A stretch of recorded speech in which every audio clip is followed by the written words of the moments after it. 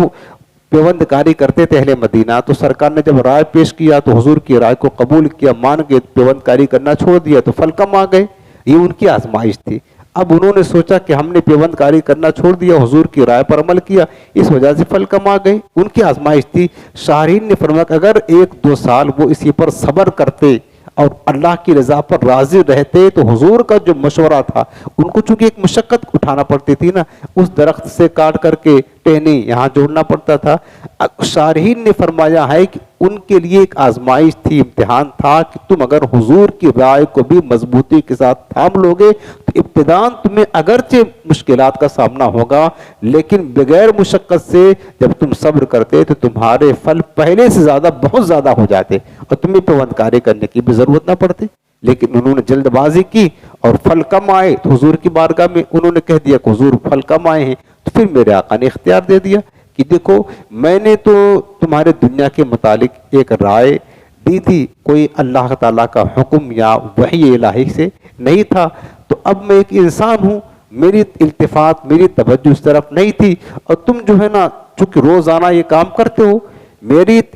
توجہ تو زیادہ تر دین کی طرف ہوتی ہے، اللہ کی طرف ہوتی ہے، وحی الہی کی طرف ہوتی ہے، اور یہ دنیا کا ایک کام ہے، اور تم جو ہے نا ان کاموں میں تمہارا تجربہ بھی ہے، تم زیادہ ماہر ہو. اگر تمہیں یہی ٹھیک لگتا ہے کہ پیوند کاری کرنے سے پھل زیادہ آتے ہیں تو کوئی بات نہیں، وہی کر لیا کرو. تو سرکار علیہ السلام نے اس بات کا ان کو اختیار دیا ہے. تو اس سے کیا پتا چلا کہ حضور علیہ السلام اگر کوئی کسی چیز کا حکم دیں تو حضور علیہ السلام کی حکم کی اطاعت کرنا بہرحال لازم ہے، لیکن بطور مشورہ اگر کسی کو کوئی بات کہیں تو پھر امت کو اختیار ہوتا ہے، چاہے تو حضور کے مشورے پر عمل کرے چاہے تو نہ کرے. لیکن جو اہل عشق ہوتے ہیں نا، جو عاشق لوگ ہوتے ہیں، وہ یقیناً حضور السلام کی رائے بھی مل جائے تو بھی اپنی رائے پر حضور السلام کی مبارک مشورہ کو ترجیح دیتے ہیں. یہی عشق و محبت کا تقاضا ہے. اللہ تعالی ہمیں اپنے آقا کریم السلام کی سچی پکی عقیدت محبت نصیب فرمائے، اور ہر حکم پر حضور علیہ السلام کے ہر حکم پر عمل کرنے کے اللہ ہمیں توفیق عطا فرمائے.